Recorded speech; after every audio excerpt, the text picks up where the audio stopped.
Kung hindi tayo makakahanap ng liver donor sa lalong madaling panahon, mawawala siya sa atin. Ang mga salitang yon ng doktor ay parang isang malakas na kulog na yumanig sa buong pagkatao ni Althea. Huminto ang kanyang mundo. Tila nabingi siya sa nakabibinging tunog ng katahimikan, maliban na lang sa mahinang, halos paos na tunog ng makinang sumusubaybay sa tibok ng puso ng kanyang anak. Bumagsak ang kanyang mga mata sa maliit na anyo na nakahiga sa kama ng ospital. Si Lucas, ang kanyang panganay. Ang balat nito'y maputla. Ang mga labi ay halos walang kulay. Payat na payat ang katawan nito sa ilalim ng puting kumot. Tanging ang dahan-dahang pagtaas at pagbaba ng dibdib nito ang nagsasabing lumalaban pa ito. Napayuko si Althea at naramdaman niya ang unti-unting pag-init ng kanyang mga mata. Isang butil ng luha ang pumatak sa kanyang kamay na mahigpit na nakahawak sa munting kamay ni Lucas. 5 taon. 5 taon niyang itinago at inalagaan ang kanyang mga anak. 5 taon siyang naging ina at ama para sa mga ito. Ngunit ngayon, sa isang iglap, tila binabawi ng tadhana ang lahat. Ang ritmikong tunog ng heart monitor. Beep! Beep! Beep! Bigla, ang tunog na yon ay nag-iba sa kanyang isipan. Naging tunog ito ng walang tigil na patak ng ulan sa bintana ng isang malawak at malamig na silid. 5 taon na ang nakalipas. Isang malakas na bagyo ang humahagupit sa buong Metro Manila. Si Althea, isang simpleng sekretarya noon, ay natrap sa opisina kasama ang kanyang boss, ang kinatatakutan at mailap na CEO ng Santillan Corp, si Mr. Liam Santillan. Nakita niya itong mag-isang umiinom ng alak sa kanyang penthouse office, ang mukha'y gusot sa pag-aalala. Sa isang hindi maipaliwanag na dahilan, nilakasan niya ang kanyang loob. Sir, okay lang po ba kayo? Nag-angat ito ng tingin. Ang mga mata nitong karaniwang matalas at malamig ay bahagyang nanlalabo dahil sa alak. It's my mother, Thea. She's relentless. The pressure, this company. It's suffocating. Iyon ang unang pagkakataon na nakita niyang ganito, si Liam. Isang taong nasasaktan, hindi isang makapangyarihang CEO. Naawa siya. Umupo siya sa di-kalayuan at tahimik na nakinig habang inilalabas nito ang lahat ng bigat na dinadala. Ang ulan sa labas at ang alak sa loob ay tila nagbukas ng isang pinto sa pagitan nilang dalawa. Hindi niya namalayan ng oras. Ang kanilang pag-uusap ay nauwi sa pag-aalaga. Hinawakan niya ang kamay nito. Tinitigan siya nito sa paraang hindi pa niya naranasan kailanman. At sa gabing iyon, sa gitna ng sigwa sa labas at sa loob ng kanilang mga puso, nangyari ang isang pagkakamali. Ibinigay ni Althea ang sarili sa nag-iisang lalaking nagpatibok ng kanyang puso. Sa pag-aakalang sa kahinaan nito, nakita niya ang tunay nitong pagkatao. Nagising si Althea sa sikat ng araw na tumatama sa kanyang mukha. Wala na ang bagyo. Payapa ang paligid. Napangiti siya nang maalala ang nangyari. Isang bagong pag-asa ang sumilay sa kanyang dibdib. Ngunit ang pag-asang iyon ay agad naglaho. Nakita niya si Liam na bihis na, nakatayo malapit sa bintana, nakatalikod sa kanya. Ang init at kahinaan ng nagdaang gabi ay napalitan ng pamilyar na lamig. Liam, mahina niyang tawag.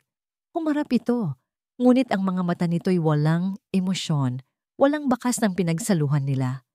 Get dressed, Miss Reyes. Parang sinaksak ang puso niya. Miss Reyes, lumapit ito sa mesa, kumuha ng checkbook at nagsimulang magsulat. Ang tunog ng dulo ng ballpen sa papel ay parang tunog ng pagwasak sa kanyang kaluluwa. What happened last night was a mistake. A lapse in judgment fueled by alcohol, sabi nito. Hindi man lang tumitingin sa kanya. Let's forget this ever happened. Iniabot nito sa kanya ang isang tseke. Isang halaga na hindi niya kayang kitain kahit sa 1 taon. Napatitig siya sa papel. Ito ba ang halaga niya?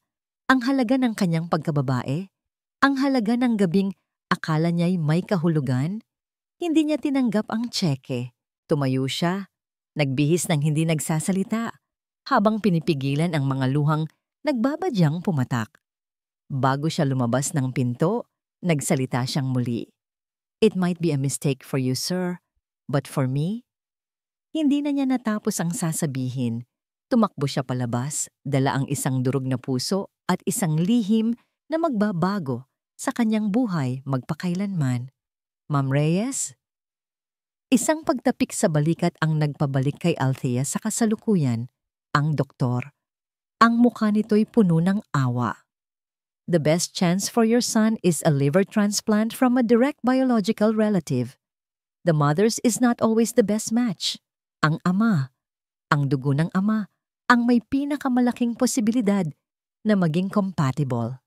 Ang salitang ama. Isang salita na binura niya sa buhay ng kanyang mga anak sa loob ng 5 taon. Pumasok ang 2 pa niyang anak, sina Leo at Leah, na inaalagaan muna ng isang nurse sa labas. Magkahawak ang kanilang mga kamay. "Mama, bakit po hindi pa rin nagigising si Kuya Lucas?" Tanong ni Leah, ang kanyang mga matay bilog at puno ng pag-aalala. Si Leo, na laging seryoso at tagapagtanggol, ay humigpit ang hawak sa kamay ng kapatid. "Mama, gagaling pa po ba si Kuya?" Bumigay na ang pader na binuo ni Althea. Niyakap niya ang kanyang 2 anak at humagulgol siya ng walang tunog. Ang kanyang pagmamataas, ang kanyang galit, ang kanyang sakit. Lahat ay walang halaga ngayon. Ang tanging mahalaga ay ang humihinang tibok ng puso sa kabilang kama. Kailangan niyang gawin ang isang bagay na isinumpa niyang hindi niya gagawin. Kailangan niyang bumalik sa impyerno. Nang kumalma na siya, may kinuha siya mula sa pinakatago-tagong bahagi ng kanyang pitaka. Isang luma at medyo lukot na business card. Nakasulat dito ang isang pangalan na kinasusuklaman niya at ang isang numero ng telepono na kinabisa niya noon. Liam Santillan, CEO, Santillan Corp. Nanginginig ang kanyang mga daliri habang kinukuha ang kanyang lumang cellphone. Bawat numerong pinipindot niya ay parang isang hakbang papalapit sa apoy. Nagring ito. 1, 2, 3. Sasagutin ba niya? Baka ibang numero na ito. Baka hindi na siya. Santillan. Ang boses, ang pamilyar na boses na yon, malamig, maautoridad, walang pinagbago. Parang yelo na biglang dumampi sa kanyang tainga, nagpatindig sa lahat ng balahibo sa kanyang katawan. Natigilan si Althea. Ang mga salitang inihanda niya ay biglang naglaho. Wala siyang masabi. Tanging ang tunog lang ng kanyang nanginginig na paghinga ang naririnig. Naririnig niya ang pagkabagot sa kabilang linya, isang bahagyang pagbuntong hininga. "Hello? Is anyone there? Kung wala kang sasabihin, ibababa ko na ito." Ang banta na yon ang gumising sa diwa ni Althea. Hindi mo pwedeng ibaba. Ang tingin niya ay muling bumalik kay Lucas. Sa bawat mahinang paghinga ng kanyang anak, naroon ang lakas na hindi niya akalaing taglay niya. Ang takot sa kanyang puso ay biglang napalitan ng determinasyon ng isang ina.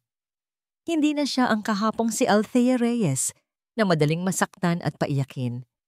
Humigpit ang hawak niya sa cellphone. Huminga siya ng malalim. Pinapakalma ang sarili. "Liam." Nabasag ang kanyang boses sa unang pagbigkas ng pangalan nito pagkatapos ng 5 taon. Isang sandaling katahimikan. "Who is this?" Tanong ng boses. Mas malamig pa kaysa dati. Parang isa pang sampal ang tanong na yon. Hindi man lang nito nakilala ang boses niya. Para sa lalaking ito, siya'y ganap na nabura sa alaala. Ngunit hindi na ito mahalaga. Muli siyang huminga at sa pagkakataong ito, buo at malinaw ang kanyang boses, walang bahid ng panginginig. Puno ito ng bigat na kayang dalhin lamang ng isang inyang nakikipaglaban para sa buhay ng kanyang anak. "Althea," sabi niya. Si Althea Reyes ito. Bago pa man ito makasagot, bago pa man nito maibaba ang telepono, idinugtong niya ang mga salitang magiging dahilan upang huminto ang mundo nito, tulad ng paghinto ng sa kanya kanina. Kailangan nating mag-usap tungkol sa anak mo. Walang naging sagot sa kabilang linya. Tanging isang biglaang, matalas na katahimikan bago tuluyang naputol ang tawag. Binabaan siya. Hindi man lang siya binigyan ng pagkakataong magpaliwanag. Para kay Liam Santillan, isa lang itong masamang biro o isang tangkang pangingikil. Para kay Althea, iyon ay isang deklarasyon ng giyera. Kinabukasan, bago pa man sumikat ang araw, ginising na ni Althea ang kanyang mga anak. Ang biyahe mula sa payapang probinsya ng Laguna pabalik sa magulong syudad ng Makati ay parang isang paglalakbay patungo sa ibang mundo.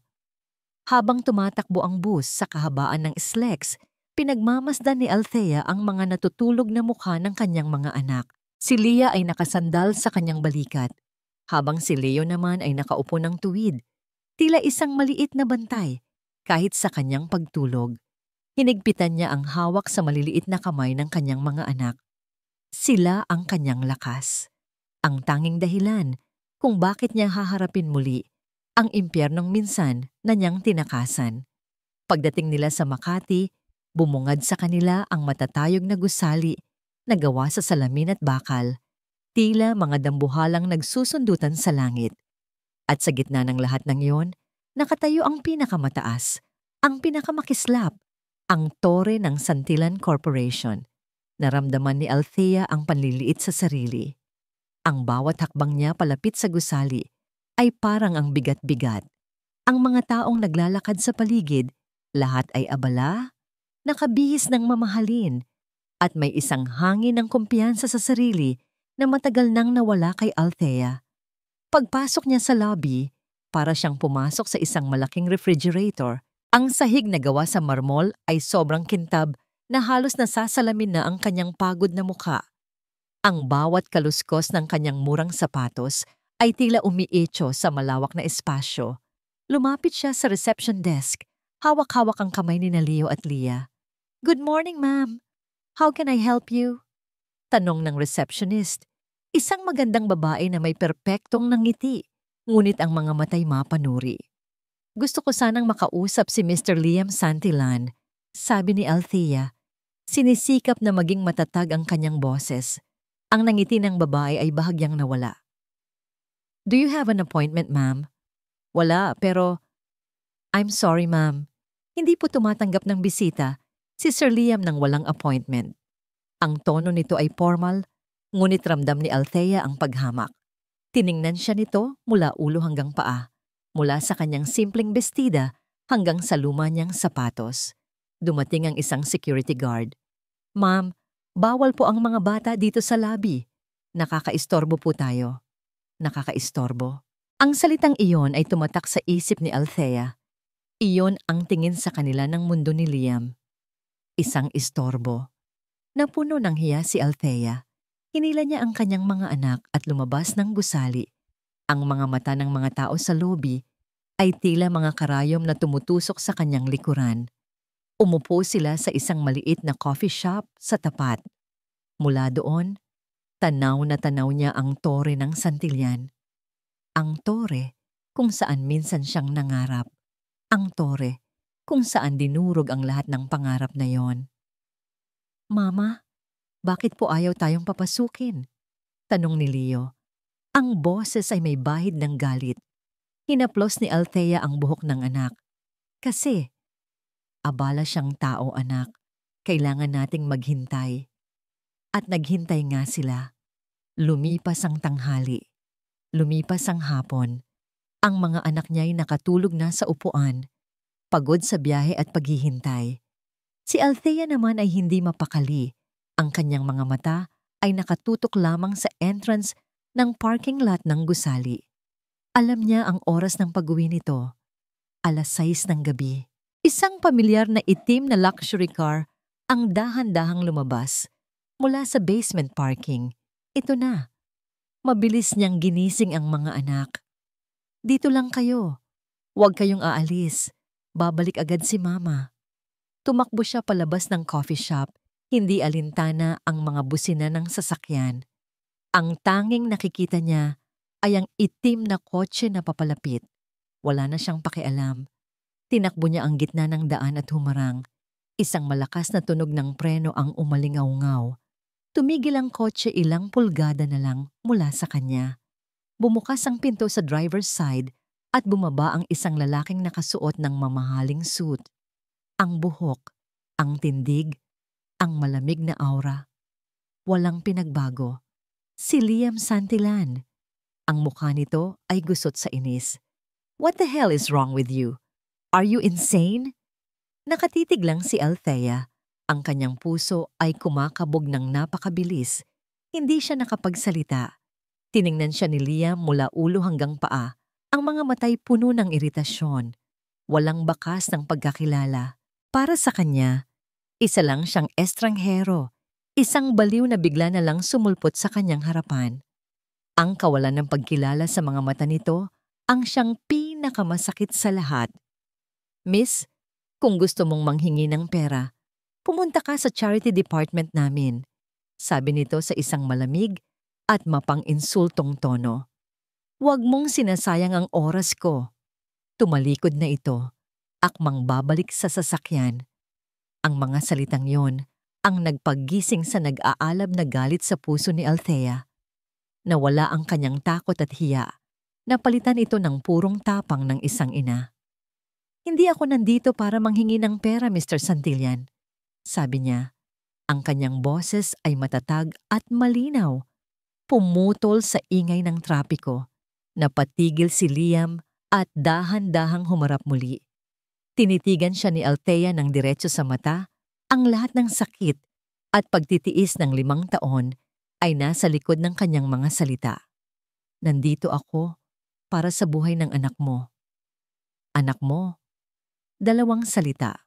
2 salita lang, pero parang isang malakas na bombang sumabog sa harap ni Liam Santillan. Sa isang iglap, nawala ang ingay ng trapiko, ang mga busina ng sasakyan, ang galit niya sa pagkakaabala. Tanging ang mukha ng babae sa harapan niya ang kanyang nakikita. Althea Reyes. Biglang bumalik sa kanyang alaala ang pangalan. Ang tahimik niyang sekretarya. Ang babaeng may malalamlam na mga mata na laging nakayuko. Ang babae sa gabing umuulan.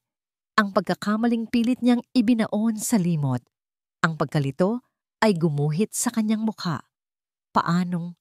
Nakita niya ang 2 bata na tumatakbo papalapit mula sa coffee shop sa tapat. Napatigil ang mga ito sa likuran ni Althea, nakahawak sa laylayan ng damit ng kanilang ina. Isang batang babae at isang batang lalaki. Ang mga mata ng batang lalaki. Mayroong isang bagay sa mga matang iyon na nakapagpatigil sa paghinga ni Liam. Isang matigas na titig, isang pamilyar na anino ng pagmamataas. Get in the car, utos niya. Ang boses ay biglang naging garalgal. Hindi niya alam kung anong gagawin, pero alam niyang hindi pwedeng mangyari ang eksenang ito sa gitna ng kalsada kung saan kahit sino ay pwedeng makakita. Ito ay isang iskandalo na naghihintay na sumabog. Nag-aalangan si Althea, ngunit hinila sila ni Liam palayo sa kalsada at pinasakay sa likod ng kanyang sasakyan. Ipinag-utos niya sa kanyang driver na manatili at maghintay. Dinala niya si Althea at ang mga bata sa isang private elevator na diretso sa kanyang opisina sa pinakatuktok ng gusali. Damage control. Iyon ang laging unang nasa isip niya. Pagpasok nila sa malawak at minimalistang opisina, ang mismong lugar kung saan nagsimula ang lahat, ang katahimikan ay nakakabingi. Ang tensyon ay halos pwedeng hiwain ng kutsilyo. Mama, natatakot po ako, bulong ni Leah. Lalo pang humigpit ang yakap sa binti ng ina. Umupo si Althea sa silyang nasa harap ng malaking mesa ni Liam. Inilabas niya mula sa kanyang bag ang isang brown envelope. Ang nanginginig niyang mga kamay, ang tanging nagpapakita ng takot na nararamdaman niya.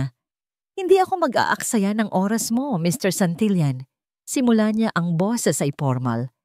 Inilatag niya ang mga dokumento sa mesa. Ito ang medical records ni Lucas, ang panganay namin. May malubhang sakit siya sa atay. at kailangan niya ng transplant. Tinitigan ni Liam ang mga papel, mga salitang medikal na hindi niya maintindihan, ngunit isang pangalan ang malinaw na nakasulat, Lucas Reyes. At sa ilalim nito, ang petsa ng kapanganakan. Kinuwenta niya sa kanyang isip. Ang timing, eksakto. Posible, isang malamig na kaba ang gumapang sa kanyang dibdib. Paano kung totoo ang sinasabi niya? Paano kung sa isang lugar sa mundong ito, mayroon siyang isang anak na nag-aagaw buhay? Nagsisimula palang lumubog sa kanyang isipan ang bigat ng katotohanan yon nang bumukas ang pinto ng kanyang opisina nang walang katok. Isang babaeng may perpektong ayos, nakasuot ng isang eleganteng pulang bestida, ang pumasok na tila pag-aari niya ang buong gusali. Ang kanyang buhok ay nakaayos sa isang perpektong bon, walang kahit isang hibla na wala sa lugar. Ang kanyang mga mata, matalas at mapanuri, ay agad na napako kay Althea at sa dalawang batang nasa likod nito, si Doña Victoria Santillan. Ang kanyang ina, Liam, anak, sabi nito. Ang boses ay malambing, ngunit may lamig. Sino itong mga bisita mo? Akala ko ba ay may board meeting ka? Lumapit ito. Ang bawat hakbang ay puno ng awtoridad. Ma, tanging nasabi ni Liam. Tiningnan ni Doña Victoria si Althea mula ulo hanggang paa. Ang nangiti sa kanyang mga labi ay hindi umabot sa kanyang mga mata.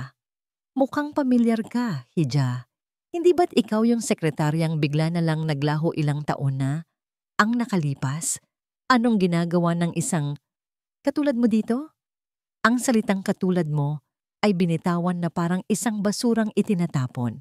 Bago pa man makasagot si Althea, kinuha ni Doña Victoria ang mga medical records sa mesa. Tiningnan niya ito saglit at isang mapanuyang tawa ang kumawala sa kanyang lalamunan. Isang anak, sabi niya. Ibinabalik ang tingin kay Liam. Anak, hindi ka ba natututo? Ilang beses ko bang sinabi sa iyo na mag-ingat sa mga ahas na tulad nito? Victoria, wala kang alam. Simula ni Althea, tumahimik ka, sigaw ni Doña Victoria. At sa isang iglap, na wala ang imahe ng isang sopistikadang ginang, lumabas ang tunay na kulay nito. Wala kang karapatang magsalita sa pamamahay na ito. May kinuha siyang isang malaking folder mula sa kanyang Hermes bag at ibinagsak ito sa mesa. Akala mo ba hindi ako handa, Liam? Sa oras na narinig ko sa aking mga espiya na may isang babaeng gumagawa ng eksena sa ibaba, alam ko na kung anong uri ng laro ito. Binuksan niya ang folder. Puno ito ng mga litrato ni Althea, nakasama ang iba't ibang lalaki. Mga litratong halatang kuha sa malayo at inedit para magmukhang may mali siya. Mayroon ding mga peking bank statement na nagpapakitang tumatanggap siya ng pera. Tingnan mo anak, sabi ni Doña Victoria.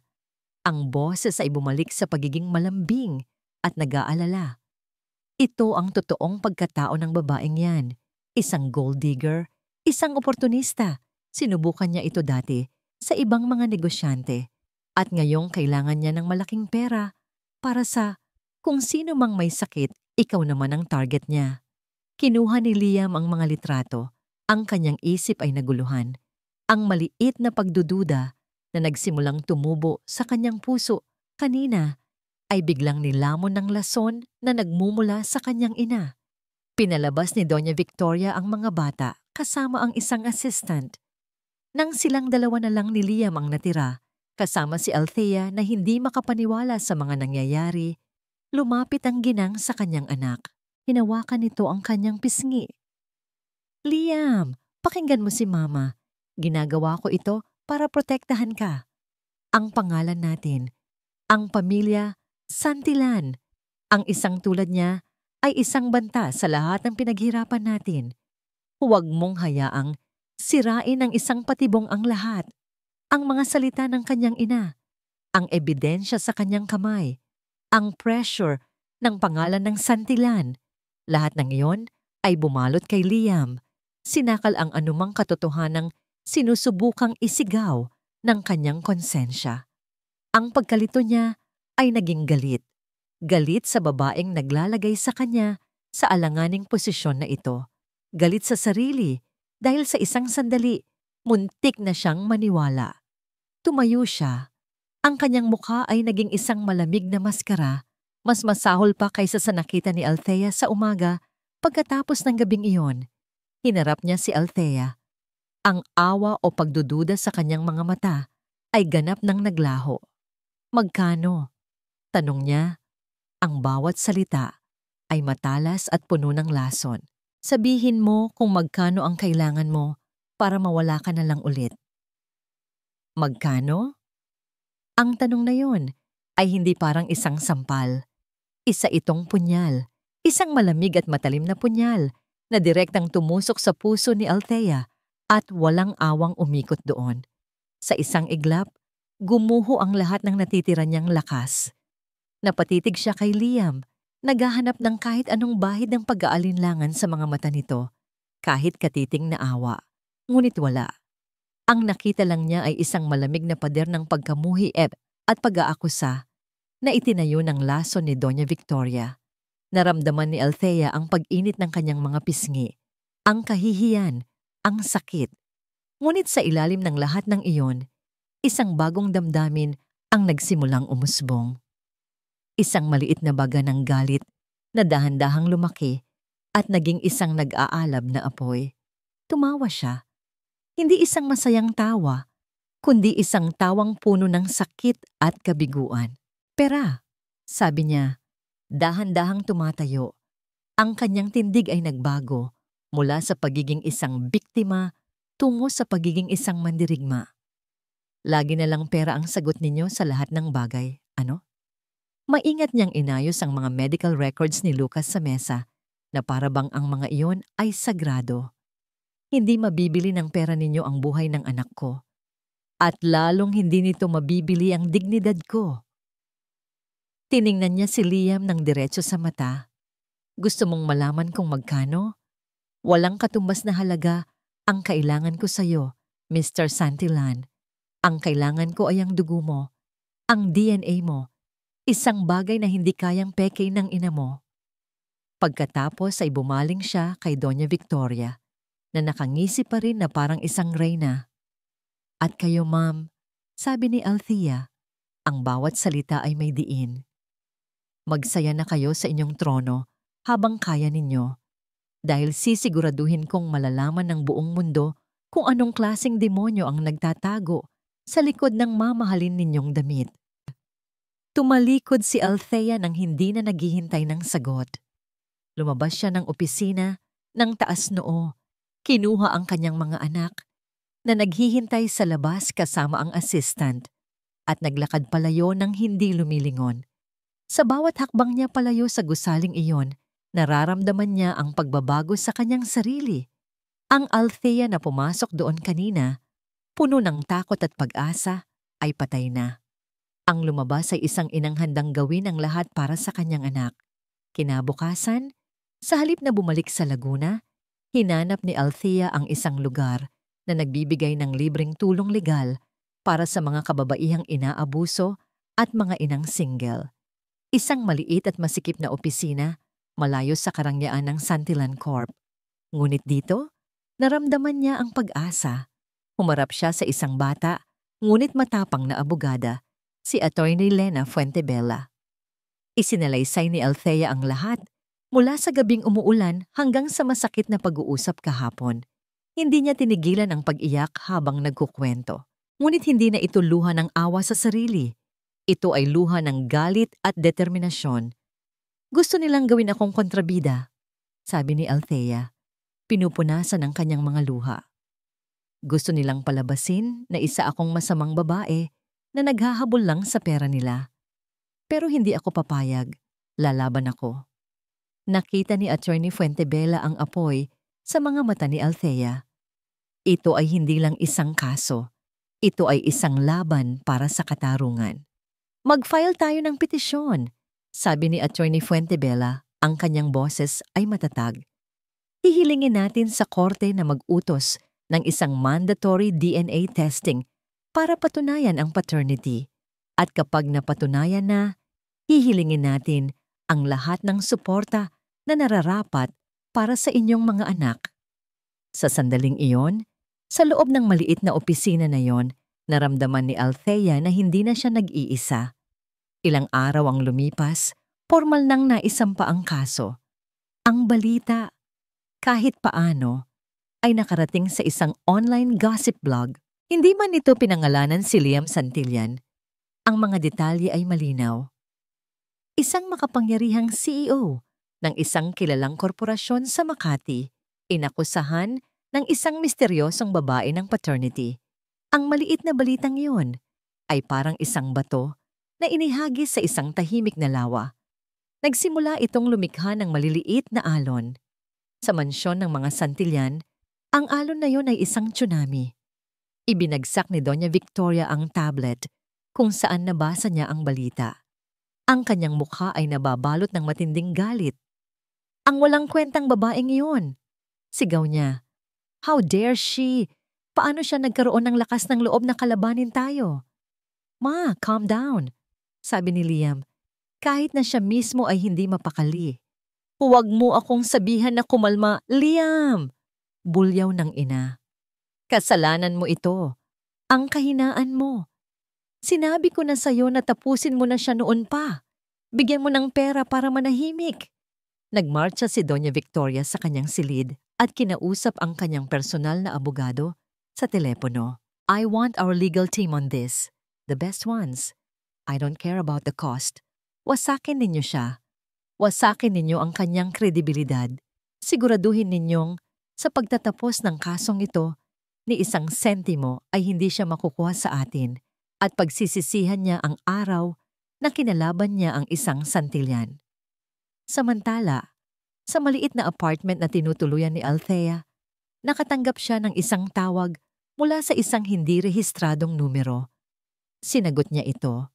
Isang pamilyar at malamig na boses ang kanyang narinig. Ang boses ni Doña Victoria. "Maliit na daga," sabi ng boses sa kabilang linya. Bawat salita ay puno ng pagbabanta. "Sinimulan mo ang isang giyera na hindi mo kayang tapusin." Ang banta ni Doña Victoria sa telepono ay hindi nakapagpatinag kay Althea, ngunit para kay Liam, ang buong sitwasyon ay isang bangungot. Ang kaso ay nagdulot ng matinding stress sa kanya. Ang mga miyembro ng board ay nagsimulang magtanong. Ang mga empleyado ay nagbubulungan sa mga sulok. Ang pangalan ng Santillan, na dati simbolo ng kapangyarihan at integridad, ay unti-unting nababahira ng iskandalo. Sa isang meeting ng board, hindi niya maintindihan ang mga numero na ipinipresenta sa screen. Ang kanyang isip ay lumilipad. Nakikita niya ang galit sa mga mata ni Althea. Naririnig niya ang mga salita nito. "Ang kailangan ko ay ang dugo mo, ang DNA mo. Liam, are you with us?" Naputol ang kanyang pag-iisip. Tumingin siya sa paligid. Lahat ng mata sa conference room ay nakatuon sa kanya. Naghihintay ng kanyang desisyon. "Yes, yes, of course," sagot niya. Sinubukang bawiin ang kanyang kumpiyansa. "Proceed with the acquisition." Pagkatapos ng meeting, sa halip na umuwi, nagpunta siya sa isang mamahaling bar. Isang lugar kung saan siya madalas magpunta kapag ang pressure ay nagiging napakabigat. Umorder siya ng isang baso ng whiskey. Pagkatapos, isa pa. At isa pa. Sinusubukan niyang lunurin ang mga imahe sa kanyang isipan, ang mukha ni Althea, ang mga pekeng litrato na ipinakita ng kanyang ina. Ang seryosong mukha ng batang lalaki.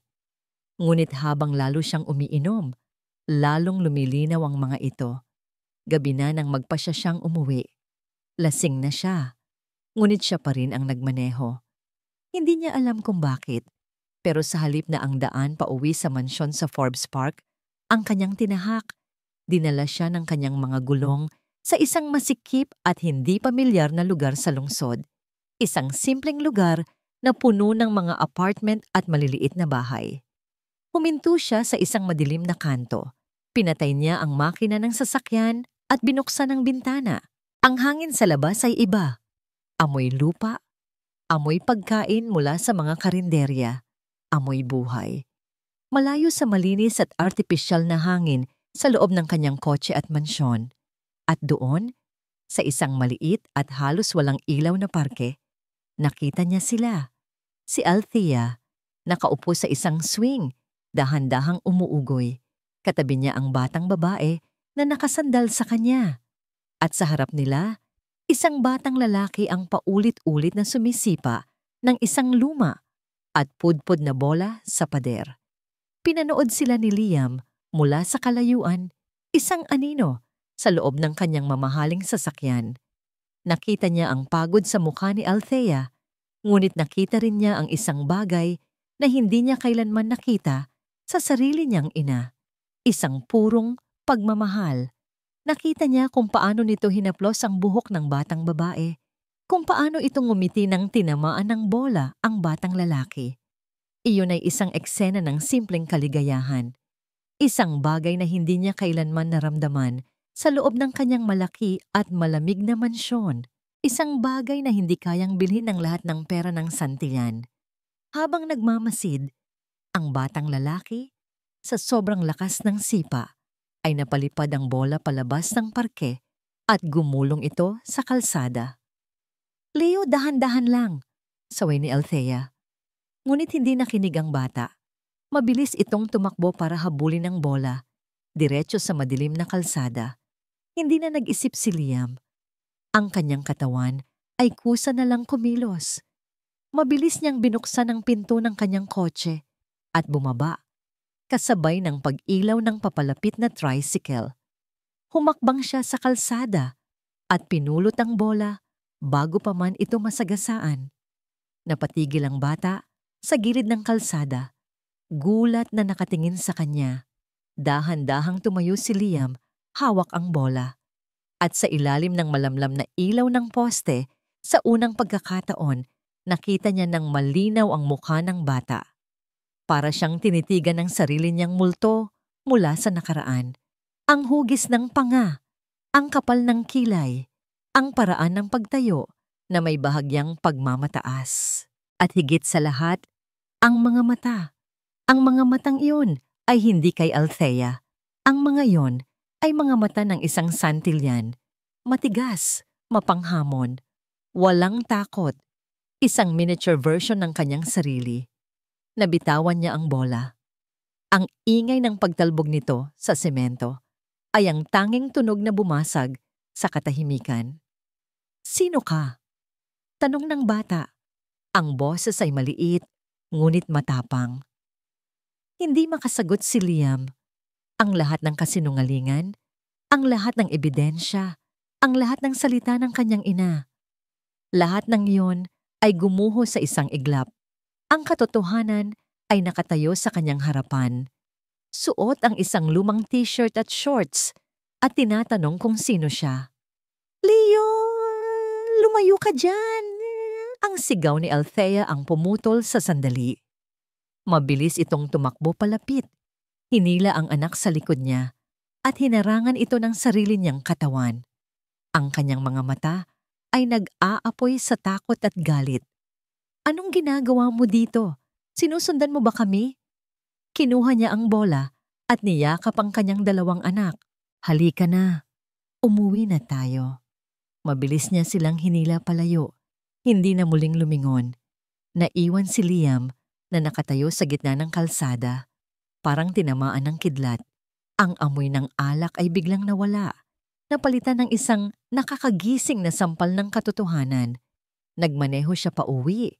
Ngunit iba na ang takbo ng kanyang isipan. Ang mukha ng batang iyon ay paulit-ulit na lumalabas sa kanyang isip. Ang bawat detalye, ang bawat anggulo. Hindi ito pwedeng maging isang pagkakataon lamang. Pagdating niya sa mansyon, sinalubong siya ng kanyang ina sa may engrandeng hagdanan. Nakapamewang ito, ang mukha ay puno ng pagkadismaya. "Saan ka na naman nanggaling, Liam? Amoy alak ka na naman. Hindi mo ba nakikita kung gaano kaseryoso ang problemang idinulot ng babaeng iyon sa atin?" Ngunit sa pagkakataong ito, hindi yumuko si Liam. Hindi siya humingi ng paumanhin. Naglakad siya palapit. Ang kanyang mga mata ay seryoso at malamig. Huminto siya sa harap mismo ng kanyang ina. At sa unang pagkakataon, sa buong buhay niya, kinuwestiyon niya ang salita nito. Tinitigan niya ito ng diretso sa mata. Ang lahat ng pagkalito at nagsisimulang galit ay maririnig sa kanyang boses. Ma, paano kung nagsasabi siya ng totoo? Ang araw ng unang pagdinig ay dumating na may kasamang malamig na hangin at makulimlim na langit. Tila nakikiramay sa bigat na nararamdaman ni Althea.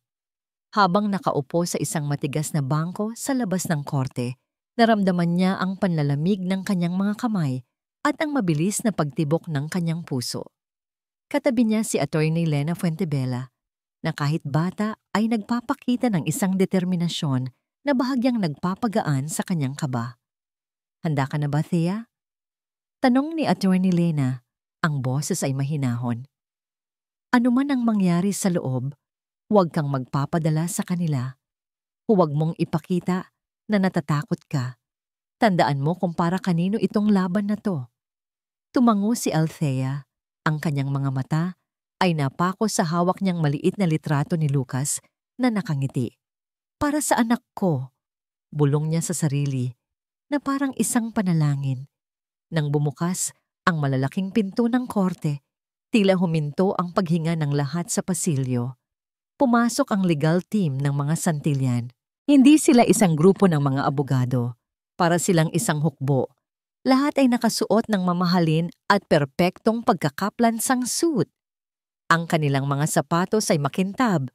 Ang kanilang mga bag ay gawa sa mamahaling katad. At ang bawat isa sa kanila ay naglalakad na may kumpiyansa ng isang taong hindi pa natatalo kailanman. At sa gitna nila, naglalakad si Doña Victoria, ang reyna ng kanyang kaharian. Ang kanyang tingin ay diretso, hindi man lang sumusulyap sa mga taong nasa gilid. Sa likod niya ay si Liam, ang mukhay kasing tigas ng bato, walang mababakas na anumang emosyon. Nagtama ang kanilang mga mata sa loob lamang ng isang segundo. Nakita ni Althea ang pag-iwas sa mga mata nito, ngunit nakita rin niya ang isang anino ng pagkalito, ang resulta ng pagkakita nito kay Leo. Pumasok sila sa loob. Ang bigat ng kanilang presensya ay naiwan sa hangin na nagpahirap sa paghinga ni Althea. Kaya natin to, sabi ni Attorney Lena. Tinapik ang kanyang balikat. Tara na, ang korte ay malamig at tahimik. Ang tanging maririnig ay ang mahinang ugong ng aircon at ang paminsan-minsang pag-ubo. Naupo si Althea at ang kanyang abogada sa isang panig habang ang hukbo ng mga Santillan ay umupo sa kabila. Ang agwat sa pagitan nila ay hindi lang pisikal. Ito ay isang malalim na bangin na naghihiwalay sa mundo ng mga mayayaman at makapangyarihan mula sa mundo ng mga ordinaryong tao. Nagsimula ang pagdinig, nagsalita ang hukom, ang kanyang boses ay formal at walang kinikilingan. We are here to hear the petition filed by Miss Althea Reyes, sabi ng hukom. Counsels, please present yourselves for the record. Tumayo si Attorney Lena. Lena Fuentebella, Your Honor, for the petitioner. Pagkatapos ay bumaling ang hukom sa kabilang panig. For the respondent, isang abogado mula sa grupo ang tumayo. We are from the firm of Castillo and Associates, Your Honor. But for this case, our lead counsel will be... Tumingin si Doña Victoria sa lalaking nakaupo sa pinakadulo ng kanilang hanay, isang senyas para tumayo ito. Dahan-dahang tumayo ang isang matangkad at mukhang kagalang-galang na lalaki na nasa mga edad 50. Ang kanyang suit ay mas mahal pa kaysa sa iba. Ang kanyang salamin ay may makapal na frame at ang kanyang tindig ay nagpapakita ng karanasan at tila kayabangan. I will be the lead counsel for the respondent, Mr. Liam Santillan. Sabi ng lalaki, ang boses ay malalim at sanay na sanay sa loob ng korte. Attorney Ricardo de Villa, at your service, Your Honor. Ang pangalan ay walang anumang kahulugan kay Althea. Isa lang itong pangalan ng isa sa mga babayarang aso ng mga Santillan. Ngunit nang dahan-dahang humarap ang abogado sa kanilang direksyon, marahil para tingnan ng kalaban, at nang magtama ang kanilang mga mata, huminto ang mundo ni Althea. Ang lahat ng ingay sa paligid ay nawala.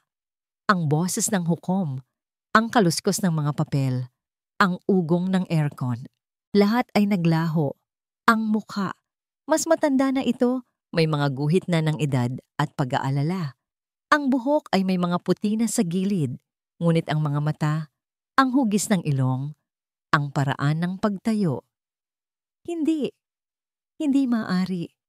Biglang bumalik sa kanyang isipan ang isang lumang litrato na itinatago ng kanyang ina. Isang litrato ng isang binatang lalaki na nakangiti, yakap-yakap ang kanyang ina. Ang lalaking umalis at hindi na kailanman bumalik. Ang lalaking naging dahilan ng habang buhay na kalungkutan ng kanyang ina. Ang multo ng kanyang pagkabata. Ang kanyang ama. Ang lalaking kaharap niya ngayon, ang magaling na abogado na babayaran ng milyon-milyon para wasakin siya sa korte, ay ang sarili niyang ama. Nanlaki ang mga mata ni Althea. Ang paghinga niya'y tila naipit sa kanyang lalamunan. Ang pakiramdam ay hindi lang gulat. Ito ay isang matinding pagkakanulo. Isang sakit na mas malala pa sa ginawa ni Liam. Dahil ito'y galing sa sarili niyang dugo. Reyes, narinig niya ang boses ng hukom na tila nanggagaling sa napakalayo. Miss Reyes, the court is asking you to confirm your name for the record. Is your full name Althea Reyes? Hindi makasagot si Althea. Ang kanyang mga labi ay nanginig. Ang lahat ng tapang na inipon niya ay biglang naglaho na parang isang kastilyong buhangin na tinangay ng alon. Ang tanging nagawa niya ay tumitig sa lalaking nakatayo sa kabilang panig. Ang lalaking dapat ay kakampi niya. Ang lalaking dapat ay nagpoprotekta sa kanya. Ang kanyang mga mata ay napuno ng luha ng pagkalito at hindi maipaliwanag na sakit. Isang salita lamang ang kumawala sa kanyang mga labi. Isang mahinang bulong na narinig sa nakabibinging katahimikan ng korte. Tatay? Ang salitang tatay ay umalingaw-ngaw sa loob ng korte na parang isang putok ng baril. Lahat ng mga mata ay napunta kay Althea. Pagkatapos ay kay Attorney Ricardo de Villa na nanigas sa kanyang kinatatayuan. Ang kanyang profesional na maskara ay nabasag at sa loob ng isang segundo, nakita ng lahat ang gulat at takot sa kanyang mga mata. Order in the court! Sigaw ng hukom, paulit-ulit na ipinupukpok ang kanyang gavel para kontrolin ang biglaang bulungan na pumuno sa silid. Ngunit para kay Althea, wala na siyang naririnig. Ang kanyang mundo ay gumuho sa pangalawang pagkakataon. Ang lalaking dapat ay unang sasaklolo sa kanya ay siya palang pangunahing sandata para wasakin siya. Ang tadhana ay tila pinaglalaruan siya sa pinakamalupit na paraan. Your Honor, I request a recess. Mabilis na sabi ni Atty. Lena, nakita ang estado ng kanyang kliyente. Pinagbigyan ng hukom ang hiling. Sa gitna ng kaguluhan, hinila ni Atty. Lena si Althea palabas ng korte. Dinala siya nito sa banyo, kung saan sa wakas ay bumigay si Althea. Napasandal siya sa malamig na pader at dahan-dahang napaupo sa sahig. Ang kanyang katawan ay nanginginig. Doon, humagulgol siya ng walang tigil. Hindi na ito luha ng galit. Ito ay luha ng ganap na kawalan ng pag-asa. Paano nangyari to? Hikbi niya. Ang buong mundo na ba ang kalaban ko? Pati siya? Niyakap siya ni Atty. Lena, hinahayaang ilabas ang lahat ng sakit. Hindi ka nag-iisa, Thea. Nandito ako. Ngunit sa sandaling iyon, naramdaman ni Althea na siya na ang pinaka-nag-iisang tao sa buong mundo.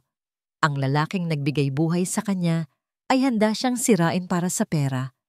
Ang lalaking ama ng kanyang mga anak ay tinatrato siyang parang basura. Ang tanging lakas na natitira sa kanya ay para na lang sa kanyang mga anak. Ngunit ngayon, pakiramdam niya ay pati iyon ay unti-unti nang nauubos. Para siyang isang sundalong sugatan na naiwan sa gitna ng digmaan. Tila nawala na ang lahat. Nasaksihan ni Liam ang buong pangyayari mula sa kanyang upuan. Nakita niya ang pagkasindak sa mukha ni Althea. Narinig niya ang mahinang bulong nito.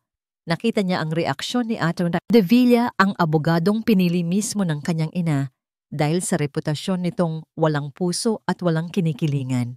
Ngunit meron itong kinilingan. Nakita ito ni Liam.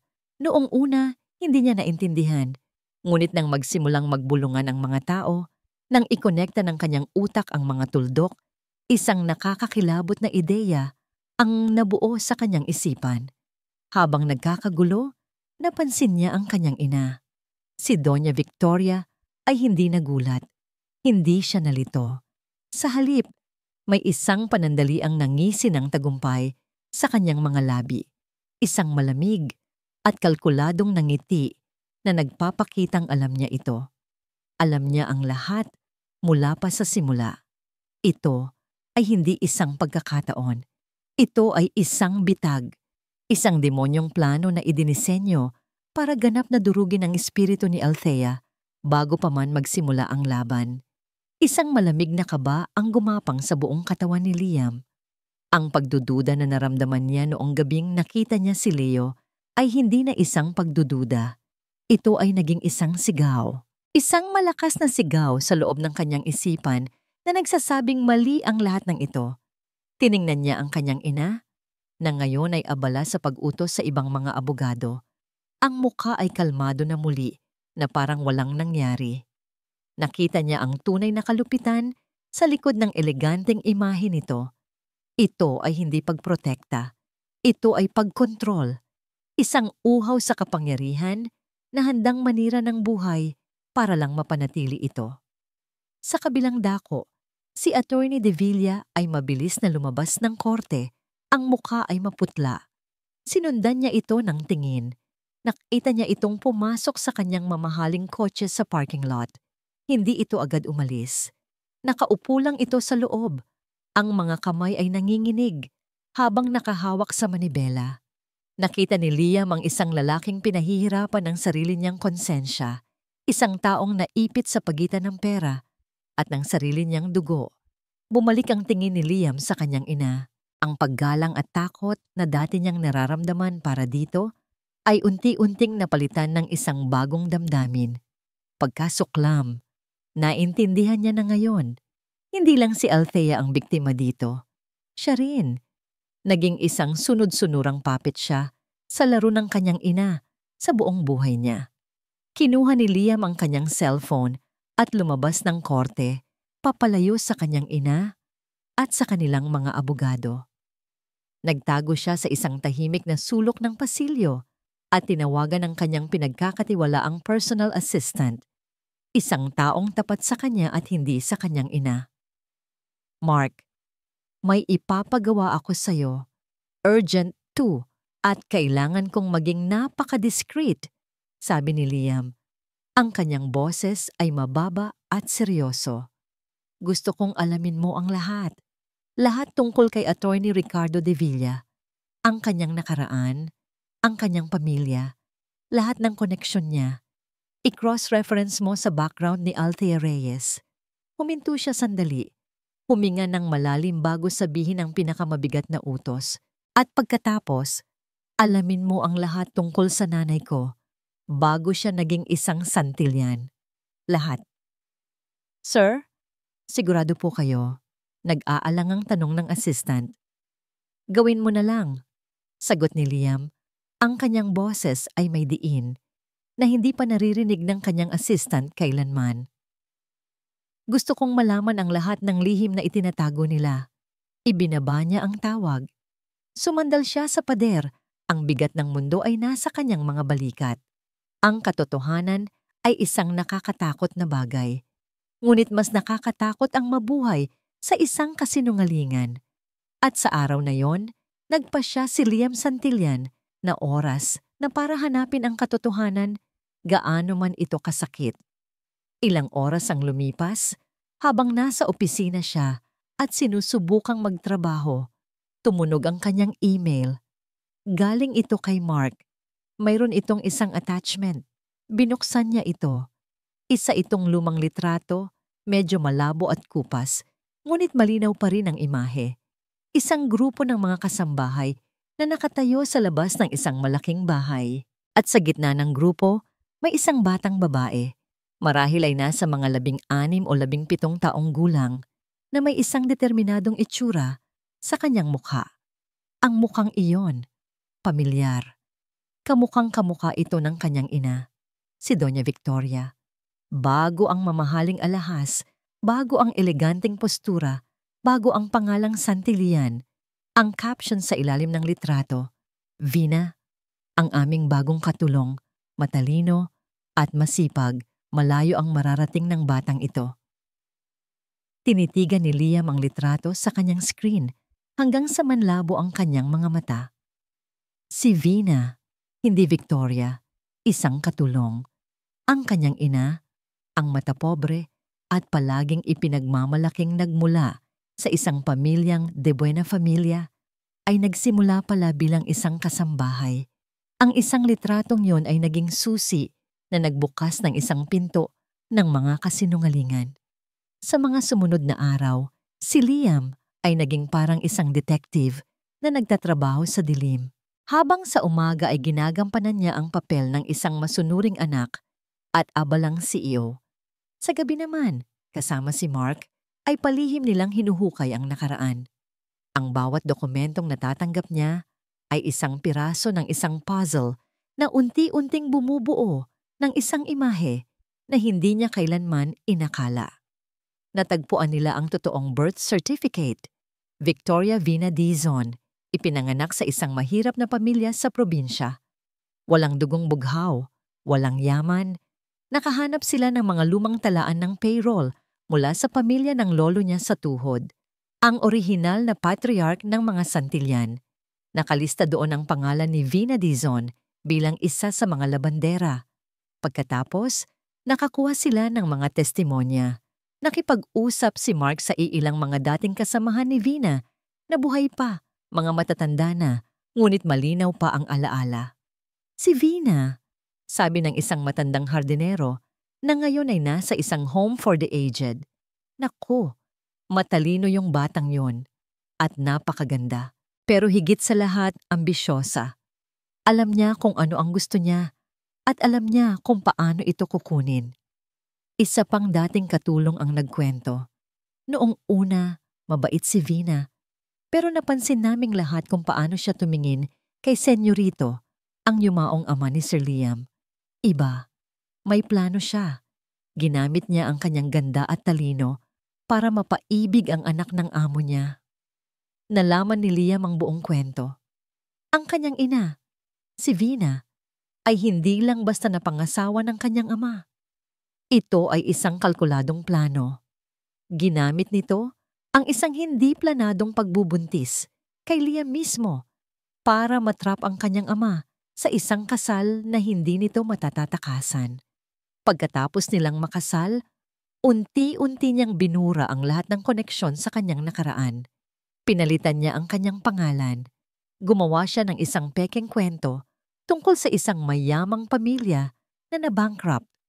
Siya ang nagsulat ng sarili niyang kasaysayan at pinaniwala niya ang lahat, kasama na ang sarili niyang anak.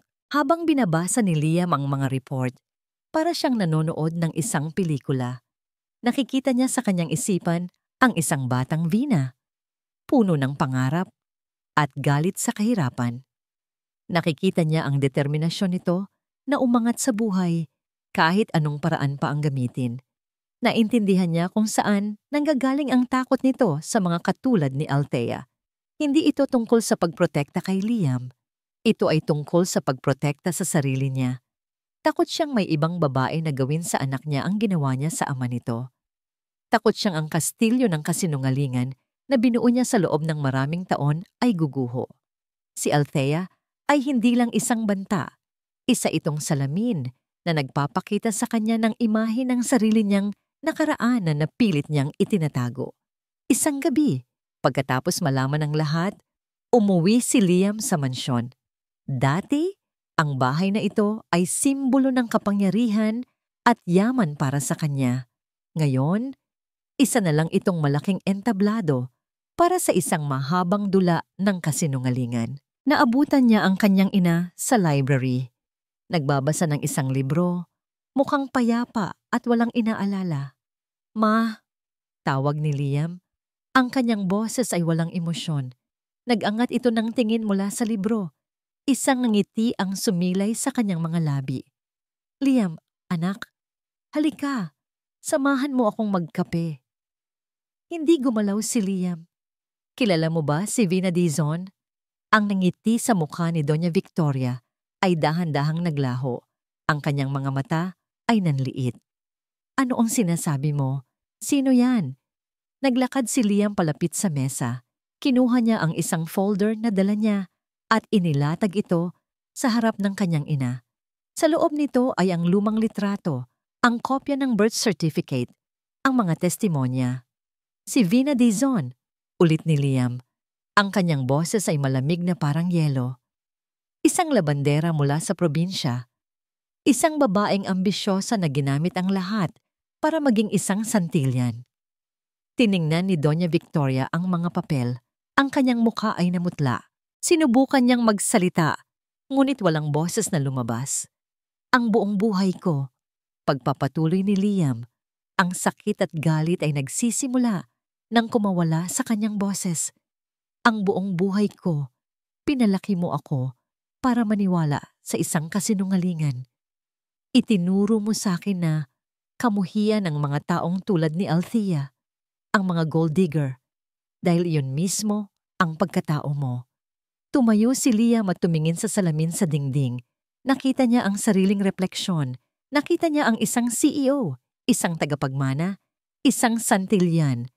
Ngunit sa ilalim ng lahat ng iyon, nakita niya ang isang duwag, isang lalaking naging bulag, na sunod-sunuran sa isang mapanlinlang na ina.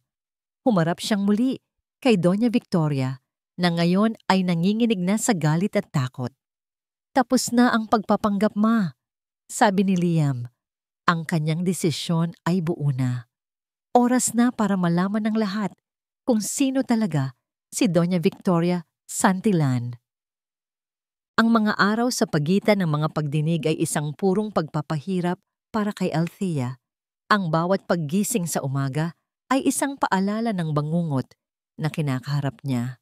Ang kalagayan ni Lucas sa ospital ay hindi bumubuti. Ang mga doktor ay palaging nagsasabi ng parehong bagay. Kailangan na ng donor, kung hindi ay baka huli na ang lahat. Ang bigat sa kanyang dibdib ay halos hindi na niya makayanan.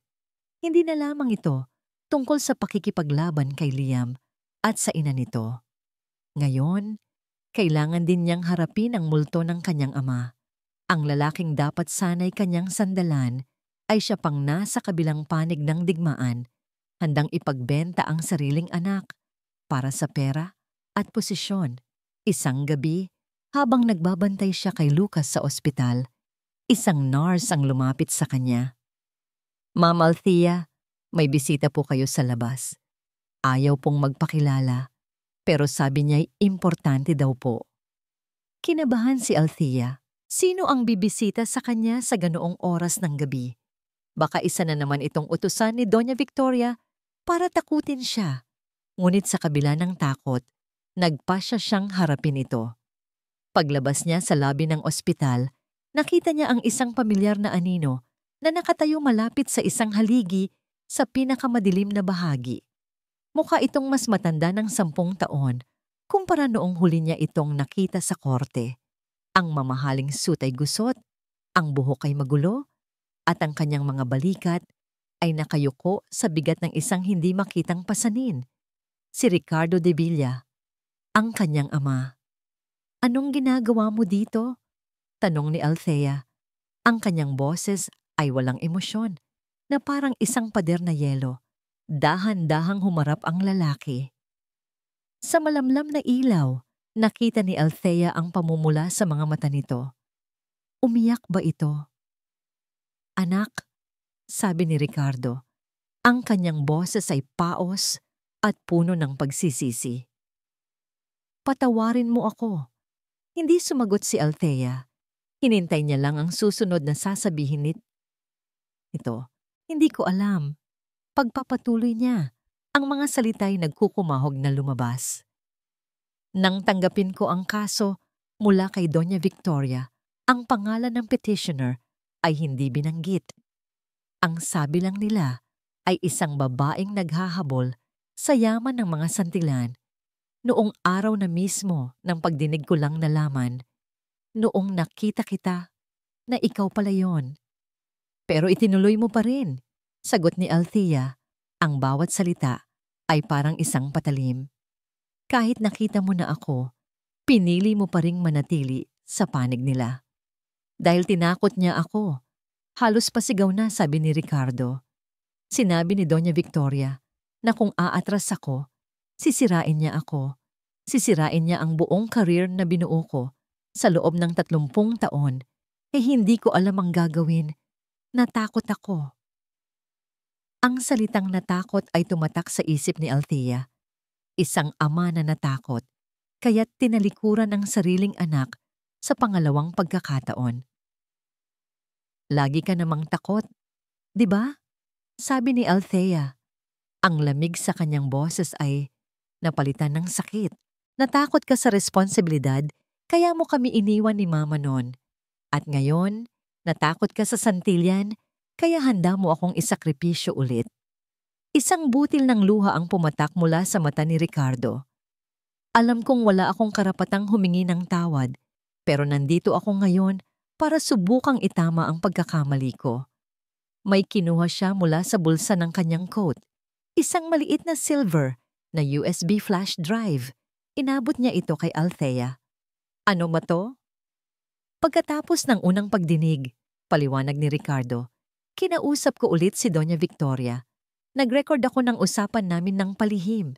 Diyan, inamin niya ang lahat. Ang paninira sa'yo, ang paggawa ng mga pekeng ebidensya, ang pagbabanta sa akin.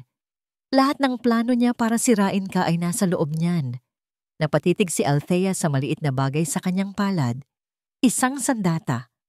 Ang sandatang kayang magpabagsak sa reyna. Ang katibayan na magpapanalo sa kanya sa kaso. Gamitin mo yan, anak, sabi ni Ricardo. Ito na ang huling magagawa ko para sa'yo, para makabawi sa lahat ng pagkukulang ko.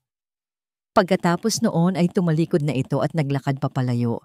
Isang anino na nilamon ng dilim ng gabi, iniwan si Althea na hawak-hawak ang susi sa kanyang tagumpay. Bumalik siya sa silid ng ospital. Umupo siya sa tabi ng kanyang natutulog na anak. Pinagmasdan niya ang payapang mukha ni Lucas. Hawak niya sa isang kamay ang USB at sa kabilang kamay, ang maliit na kamay ng kanyang anak. Nasa kanya na ang lahat. Pwede niyang ipahiya si Doña Victoria. Pwede niyang ipakulong ito. Pwede niyang sirain ang pangalan ng santilyan. Isang matamis na paghihiganti. Ngunit habang tinititigan niya si Lucas, naisip niya ang dalawa pa niyang anak. Anong klaseng mundo ang ibibigay niya sa kanila kung palalakihin niya sila sa galit at paghihiganti? Anong matututunan nila kung makikita nilang sinira ng kanilang ina, ang pamilya ng kanilang ama? Biglang bumukas ang pinto at pumasok ang isang nurse na may dalang chart. Tiningnan nito ang monitor at ang itsura nito'y biglang naging seryoso. Ma'am Althea, sabi ng nurse, sinisikap na maging kalmado. Kailangan po nating tawagan ng doktor. Bumaba po ang vital signs ni Lucas. Sa isang iglap, nawala ang lahat sa isip ni Althea. Ang paghihiganti, ang kaso, ang santilyan. Ang tanging mahalaga ay ang kanyang anak. Wala nang oras para sa mga laro. Wala nang oras para sa paghihiganti. Oras na para iligtas ang kanyang anak. Tumingin siya sa USB sa kanyang kamay. Pagkatapos ay sa kanyang anak. At sa sandaling iyon, sa gitna ng takot at pagmamahal, ginawa niya ang kanyang huling desisyon. Ang araw ng huling pagdinig ay sumapit. Ang hangin sa loob ng korte ay mas mabigat, mas siksik sa tensyon kaysa dati. Bawat sulok ay puno ng mga reporter at usisero na aakit sa drama ng David laban kay Goliath na naganap sa pagitan ng isang simpleng babae at ng makapangyarihang pamilya Santillan. Si Althea ay nakaupo sa kanyang pwesto. Ang kanyang muka ay kalmado, ngunit maputla. Sa tabi niya, si Attorney Lena Fuentebella ay nag-aayos ng kanyang mga papeles, handa para sa huling hirit ng laban. Hawak ni Attorney Lena ang USB na ibinigay ni Althea. Ito ang kanilang alas, ang bombang magpapasabog sa lahat ng kasinungalingan.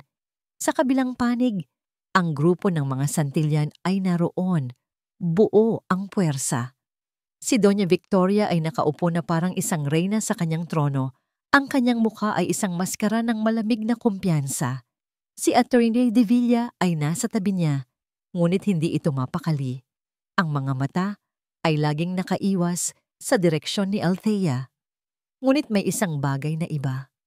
Si Liam, nakaupo siya sa dulo, bahagyang malayo sa kanyang ina. Ang kanyang mukha ay hindi na blanko o malamig. Mayroon itong bigat. Isang nakikitang bigat ng isang taong nagdala ng isang krus sa loob ng maraming araw. Ang kanyang mga mata ay nakatuon lamang sa isang direksyon. Kay Althea, nagsimula ang sesyon.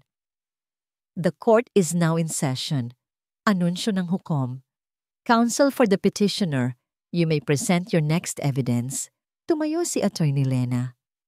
Your Honor, we have in our possession a key piece of evidence that will prove not only the respondent's paternity, but also the malicious intent and conspiracy to defame my client.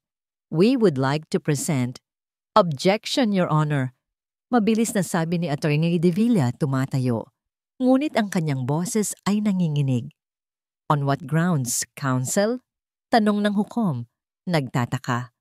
Bago pa man makasagot si Ricardo de Villa, isang boses ang pumutol sa lahat. Your Honor, may I have the permission to speak? Lahat ng mata ay napunta sa pinanggalingan ng boses. Si Liam Santillan. Nakatayo siya, ang kanyang tindig ay tuwid at matatag. Naggulat ang hukom. Mr. Santillan, you are represented by your counsels. I understand, Your Honor, sabi ni Liam.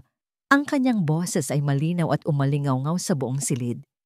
But what I am about to say, I must say for myself. Liam, umupo ka. Bulong ni Doña Victoria, ang kanyang boses ay parang isang hiss ng ahas. Ngunit hindi siya pinansin ni Liam. Tumingin ang hukom kay Liam. Nakikita ang pambihirang determinasyon sa mga mata nito. Very well. The court will allow it. Naglakad si Liam papunta sa gitna. Humarap sa hukom. Ngunit ang kanyang katawan ay bahagyang nakaharap kay Althea. Huminga siya ng malalim. Your Honor, simula niya. The past few weeks have been built on a foundation of lies. Lies designed to protect a name, a legacy, a fortune. But today, I am here to speak the truth. Naramdaman niya ang matalim na titig ng kanyang ina sa kanyang likuran. Ngunit hindi siya nagpatinag. Una sa lahat, pagpapatuloy niya. At sa pagkakataong ito, bumaling siya ng diretso kay Althea. Ang kanyang mga mata ay puno ng isang emosyon na hindi pa nakikita ni Althea sa kanya kailanman. Isang malalim at masakit na pagsisisi. I would like to apologize to Miss Althea Reyes for the pain, the humiliation, and the injustice I have caused her. Isang bulungan ang kumalat sa buong korte. I am the father, deklara ni Liam. Ang kanyang boses ay matatag. I am the father of her 3 children, Leah, Leo, and Lucas. Liam! Sigaw ni Doña Victoria, hindi na napigilan ang sarili. Ano ang pinagsasabi mo? Nababaliw ka na ba? Ngunit nagpatuloy si Liam na para bang hindi niya narinig ang ina. My initial denial was a result of manipulation and cowardice. The evidence presented against Ms. Reyes, the photos, the bank statements, they were all fabricated. They were part of a cruel and calculated plan to destroy her character. Pagkatapos ay bumaling siya sa kanyang ina. Ang kanyang mga mata ay puno na ngayon ng sakit at pagkadismaya. Isang plano na ginawa ng sarili kong ina. Ang buong korte ay natigilan. Ang mga reporter ay nagkukumahog sa pagsusulat. The woman you all know as Doña Victoria Santillan sabi ni Liam. Ang kanyang boses ay unti-unting lumalakas. Has built her entire life on a lie. Her real name is Vina Dizon. She was a servant in my grandfather's house. She trapped my father into marriage. She fabricated her past. At kinamuhian niya si Althea dahil nakita niya sa kanya ang sarili niyang pinanggalingan. Isang nakaraan na pilit niyang tinatakasan. Tumigil ka! Sigaw ni Doña Victoria. Tumatayo. Ang kanyang mukha ay namumula sa galit at kahihiyan. Ang kanyang perpektong postura ay gumuho. Ang imahe ng isang makapangyarihang reyna ay naglaho at ang lumabas ay isang babaeng desperada at natatakot. Sumigaw siya at nagwala, ngunit ang kanyang mga salita ay wala ng bigat. Ang katotohanan ay lumabas na. Sa gitna ng kaguluhan, ang tanging nakita ni Liam ay si Althea. Nakatingin ito sa kanya, ang mga mata ay nanlalaki sa hindi makapaniwalang pagtataka. Ang pader ng yelo sa pagitan nila ay unti-unting natutunaw. Pagkatapos mailabas ang lahat, bumalik si Liam sa kanyang kinatatayuan. Humarap siyang muli sa hukom. Ang kanyang balikat ay mas gumaan. I am ready to accept all responsibilities, Your Honor. I will submit myself to a DNA test immediately. Ang tanging hiling ko lang ay ang mailigtas ang buhay ng anak ko. Ipinukpok ng hukom ang kanyang gavel. Ang desisyon ay malinaw na. Based on the voluntary admission of the respondent, this court hereby declares Liam Santillan as the legal father and orders him to provide immediate support and bear all medical responsibilities. Ngunit hindi na naririnig ni Liam ang sinasabi ng hukom. Pagkatapos ng anunsyo, bumaling siya kay Althea. Ang kanyang mga mata ay nagmamakaawa, puno ng pagsusumamo na hindi galing sa isang CEO, kundi sa isang ama.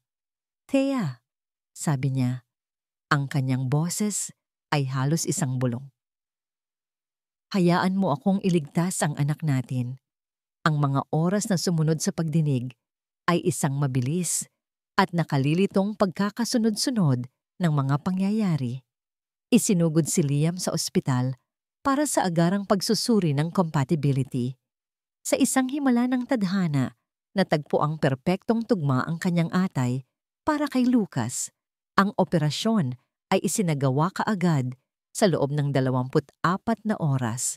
Para kay Althea, ang paghihintay sa labas ng operating room ay mas mahirap pa kaysa sa pagharap sa korte. Bawat minuto ay parang isang oras.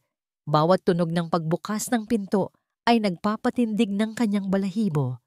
Kasama niya sina Leo at Leah, na tahimik na nakaupo sa kanyang tabi, ramdam ang bigat ng sitwasyon kahit hindi nila ito lubos na naiintindihan. Pagkatapos ng halos 10 oras, lumabas ang isang doktor, tinanggal ang kanyang surgical mask at ngumiti. The operation was a success, sabi ng doktor. At ang mga salitang iyon ay ang pinakamagandang musikang naririnig ni Althea sa buong buhay niya. Both your son and the donor are stable and are now in recovery. Isang alon ng ginhawa ang bumalot kay Althea. Napayakap siya sa kanyang 2 anak at sa wakas ay hinayaan ang sarili na umiyak. Hindi na dahil sa sakit o galit, kundi dahil sa purong pasasalamat. 2 araw ang lumipas. Si Lucas ay nasa recovery room, dahan-dahang nagpapalakas. Si Liam naman ay nasa isang private suite sa kabilang palapag. Nagpapagaling din mula sa operasyon. Sa loob ng 2 araw na yon, hindi muna sila nag-usap ni Liam. Hinayaan muna ni Althea na humupa ang lahat. Kailangan niya ng oras para iproseso ang lahat ng nangyari. Ang pag-amin, ang katotohanan tungkol kay Doña Victoria, ang pagsasakripisyo ni Liam. Sa 3 araw, pagkatapos matiyak na mahimbing ang tulog ni Lucas, nagpasya siyang puntahan ito. Kumatok siya ng marahan sa pinto ng silid nito bago pumasok. Naabutan niya si Liam na nakaupo sa kama, nakatingin sa bintana, malalim ang iniisip. Mas payat ito, may bahagyang pamumutla sa kanyang balat, ngunit ang lamig sa kanyang mga mata ay wala na. Napalitan ito ng isang bagay na mas malambot, mas bukas. Tia, sabi nito nang makita siya, sinubukang bumangon. Huwag ka nang tumayo. Mabilis na sabi ni Althea. Lumapit siya at umupo sa silyang malapit sa kama. Isang mahabang katahimikan ang namagitan sa kanila. Hindi ito isang awkward na katahimikan, kundi isang katahimikang puno ng mga hindi masabing salita. Kumusta ang bata? Tanong ni Liam. Ang boses ay mahina. Si Lucas. Pagtatama ni Althea, ngunit may lambing sa kanyang tono. Ang pangalan niya ay Lucas at mabuti na siya. Sabi ng doktor, malakas ang fighting spirit niya. Tumango si Liam, isang maliit na ngiti ang sumilay sa kanyang mga labi. Narinig ko kamukhang kamukha ko raw si Leo. Hindi lang sa mukha, sagot ni Althea. Hindi napigilang mapangiti rin. Pati sa ugali, matigas ang ulo. Muli silang natahimik. Pagkatapos ay huminga ng malalim si Liam. Thea, alam kong walang sapat na salita. Pero, patawarin mo ako, sabi niya. Tinitingnan siya ng diretso sa mga mata. Sa lahat ng sakit na idinulot ko sa'yo at sa mga anak natin, naging duwag ako, naging bulag. Patawad. Tinitigan siya ni Althea. Nakita niya ang sinseridad sa kanyang mga mata. Wala na ang aroganteng CEO. Ang kaharap niya ngayon ay isang lalaking nagsisisi, isang lalaking nasasaktan. Pinapatawad na kita, Liam, sabi ni Althea, at ang mga salita ay gumaan sa kanyang dibdib, na parang isang malaking batong na bunot mula rito. Pinapatawad kita, hindi lang para sa'yo, kundi para na rin sa sarili ko. At para sa mga anak natin. Ayokong lumaki sila na may bitbit na galit. Nakita niya ang pag-asa sa mga mata ni Liam. Kung ganoon, pwede ba tayong... Pinutol siya ni Althea, dahan-dahang umiling. Ang pagpapatawad ay isang bagay, Liam. Ang pagbabalik sa dati ay iba na. Nawala ang nangiti sa mukha ni Liam. Pinatawad kita bilang tao at bilang ama ng mga anak ko. Paglilinaw ni Althea, ang kanyang boses ay kalmado ngunit matatag. Ngunit ang tiwalang sinira mo, hindi ganoon kadaling ibalik. Ang 5 taon na pinalaki ko ang mga anak natin ng mag-isa, hindi nabubura yon ng isang pag-amin sa korte. Tumayo siya. Nagpapasalamat ako sa ginawa mo. Iniligtas mo ang buhay ni Lucas at dahil doon, habang buhay akong may utang na loob sa'yo. Hindi utang na loob yon, Thea. Responsibilidad ko yon. Alam ko, sabi ni Althea. At ngayon, gusto kong malaman kung hanggang saan ang responsibilidad na yan para sa'yo. Tumingin siya sa bintana, sa tore ng Santillan Corp na natatanaw mula roon. Handa kang magbigay ng bahagi ng atay mo. Handa ka bang ibigay ang bagay na pinakamahalaga sa'yo? Kahit ano, Thea, sabihin mo lang. Humarap si Althea sa kanya. Ang kanyang mga mata ay seryoso at puno ng isang hamon. Kung gusto mo talagang maging ama sa mga anak ko, sabi niya. Hindi isang ama na nagbibigay lang ng pera. Hindi isang ama na bumibisita lang tuwing weekend. Kundi isang tunay na ama. Kailangan mong patunayan. Paano? Umalis ka sa Santillan Corp. Iwanan mo ang posisyon mo bilang CEO. Lumayo ka sa anino ng pamilya mo at ng pangalan mo. Magsimula ka sa simula, hindi bilang isang Santillan, kundi bilang si Liam, bilang isang ama. Natigilan si Liam. Ang hinihiling ni Althea ay hindi maliit na bagay. Hinihiling nitong talikuran niya ang buong buhay niya, ang lahat ng pinaghirapan niya. Thea, ang kumpanya. Ang kumpanya o ang mga anak mo? Tanong ni Althea. Ang tanong ay simple ngunit mabigat. Hindi mo pwedeng makuha ang pareho, Liam.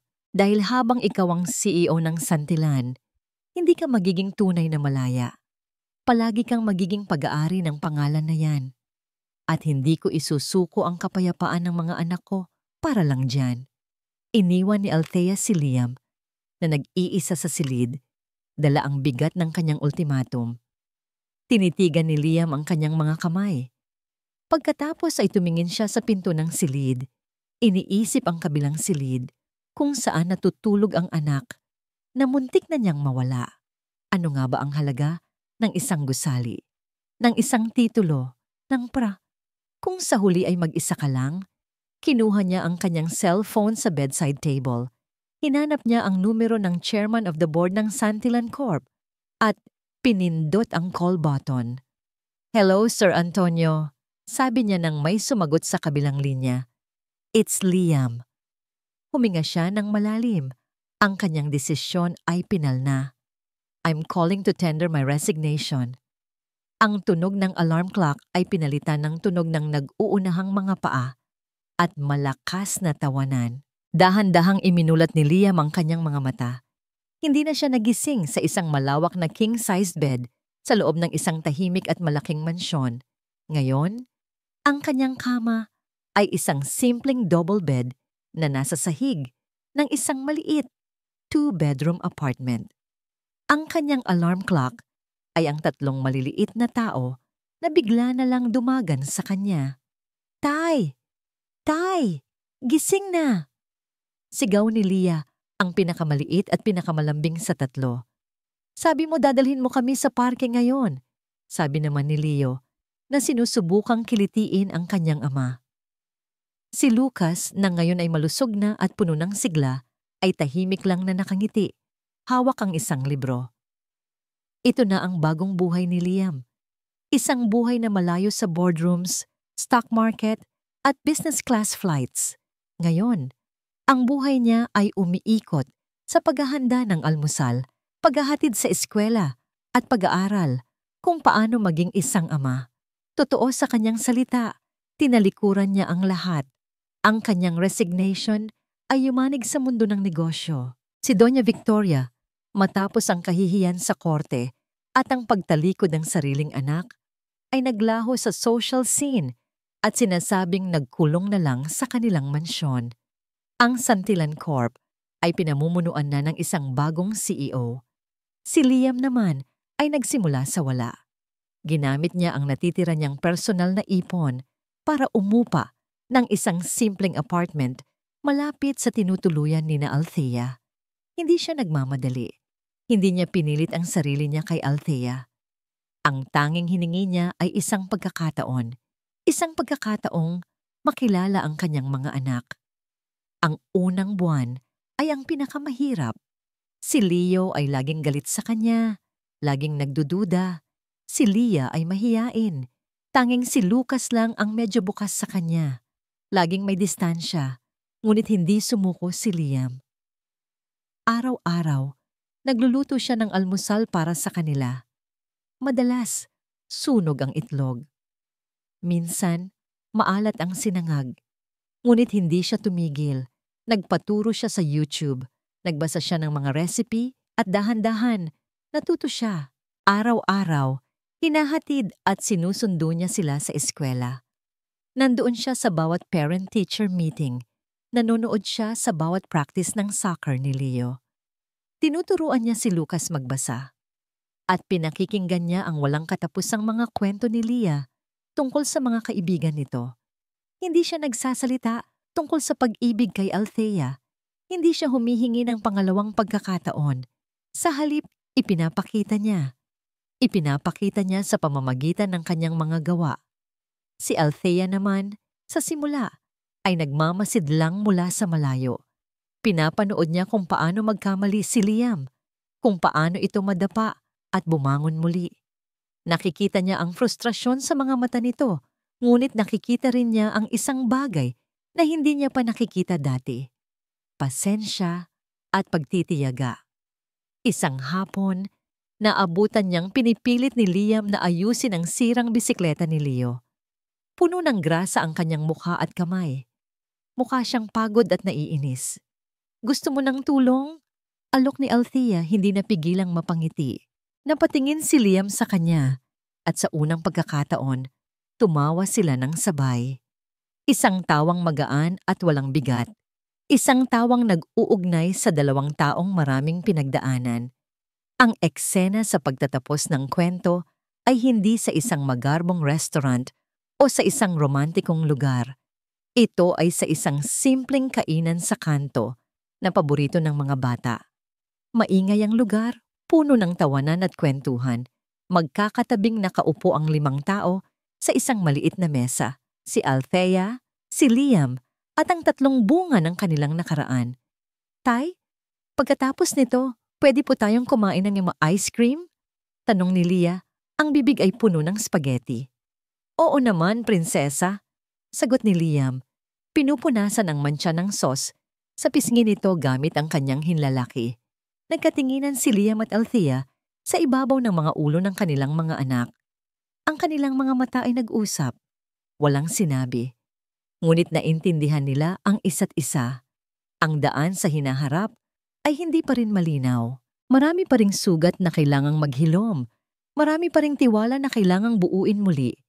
Ngunit sa sandaling iyon, sa gitna ng ingay at simpleng kasiyahan, sapat na ang kasalukuyan. Sumandal si Lucas sa braso ng kanyang ama, ang bata na naging dahilan ng lahat. Tumingala ito kay Liam, ang kanyang mga mata ay maliwanag at puno ng buhay. Tay, pwede po bang maglaro tayo bukas? Napuno ng luha ang mga mata ni Liam, ngunit hindi ito luha ng kalungkutan. Ito ay luha ng pasasalamat. Ngumiti siya, isang ngiting nagmumula sa kaibuturan ng kanyang puso. Isang ngiting totoo at hindi nabibili ng kahit anong yaman. Oo, anak, sagot niya. Hinaplos ang buhok ng bata.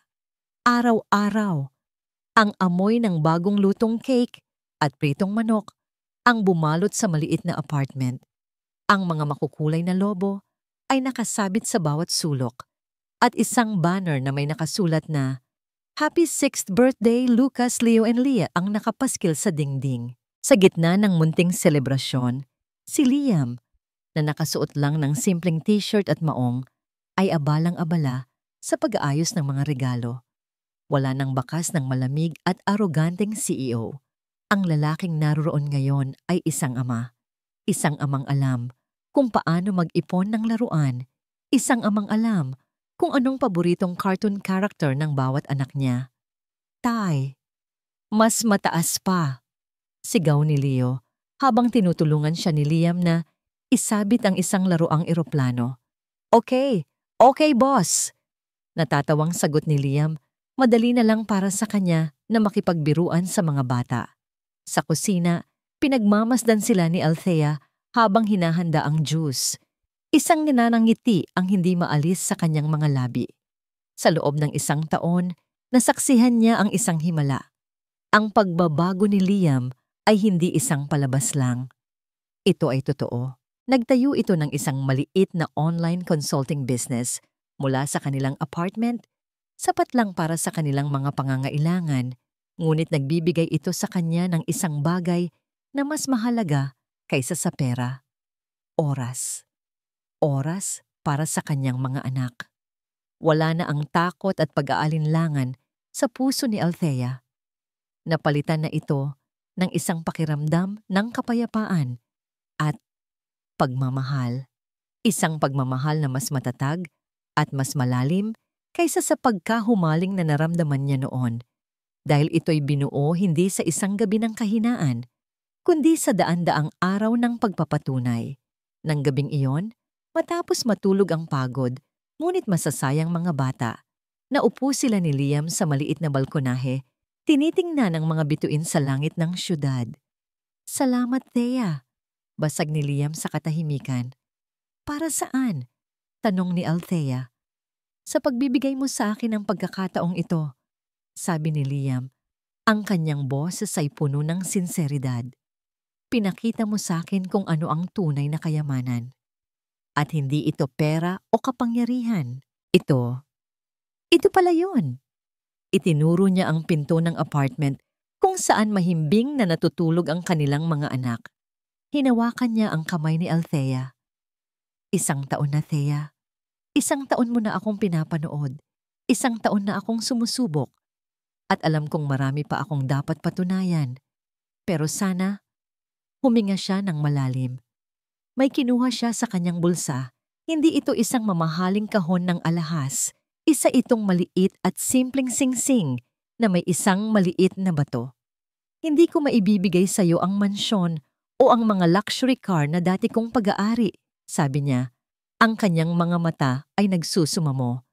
Ang kaya ko lang ialay sa iyo ay ang sarili ko, ang oras ko, ang apelyido ko, hindi dahil sa kapangyarihan na dala nito, kundi dahil gusto kong maging isang buong pamilya tayo sa papel at sa mata ng lahat. Lumuhod si Liam sa harap ni Althea. Althea Reyes, mahal na mahal kita. Higit pa sa buhay ko. Will you marry me? Will you make me the happiest man alive and officially be Mrs. Santillan? Ang mga luha na pumatak mula sa mga mata ni Althea ay hindi na luha ng sakit o kalungkutan. Ito ay luha ng purong kaligayahan. Oo, Liam, sabi niya. Ang kanyang boses ay nanginginig sa sobrang saya. Oo, pakakasalan kita. Isinuot ni Liam ang singsing sa kanyang daliri. Perpekto ang sukat. Pagkatapos ay tumayo siya at niyakap siya ng mahigpit. Isang yakap na nagsasabi ng lahat ng hindi masabi ng mga salita. Isang yakap na puno ng pangako ng isang bagong simula, isang bagong pamilya, at isang pag-ibig na sinubok ng panahon at naging tunay na matatag. Sa ilalim ng mga bituin, ang dating sekretarya at ang dating CEO ay natagpuan ang kanilang tunay na katapusan, hindi sa isang palasyo ng kasinungalingan, kundi sa isang tahanan na binuo ng pagpapatawad, pagtubos, at isang pag-ibig na panghabambuhay. At dito nagtatapos ang kwento ni na Althea at Liam, isang kwentong sinubok ng kasinungalingan at pighati, ngunit pinatatag ng pagpapatawad at walang hanggang pag-ibig. Mula sa kaibuturan ng aking puso, maraming salamat, mga minamahal kong tagapakinig. Salamat sa inyong pagsubaybay sa bawat kabanata, sa pag-iyak at pagtawa kasama sina Althea at Liam. Ang inyong pakikinig ang nagbigay buhay sa kanilang kwento. Sa bawat salitang aking isinusulat, para ko na ring naging kasama si Althea sa kanyang pinakamatinding pagsubok at nasaksihan ang unti-unting pagbabago sa puso ni Liam. Ang kanilang paglalakbay ay naging paglalakbay ko na rin at isang karangalan na ibahagi ito sa inyo. Higit sa lahat, sana ay naiwan sa inyong mga puso ang mensahe ng kwentong ito, na ang tunay na pag-ibig ay may kakayahang maghilom ng pinakamalalim na sugat, na ang pagpapatawad ay hindi tanda ng kahinaan, kundi ng pambihirang katatagan. At kahit sa pinakamadilim na gabi, laging may sisikat na pag-asa sa umaga. Ngayon, nais ko namang marinig ang inyong saloobin. Anong aral ang pinakapumatak sa inyo? Anong eksena ang hindi ninyo malilimutan? Huwag kayong mag-atubiling ibahagi ang inyong mga komento. Nasasabi akong mabasa ang bawat isa. Hanggang sa ating susunod na kwento. Nagmamahal. Kilig bawat sandali.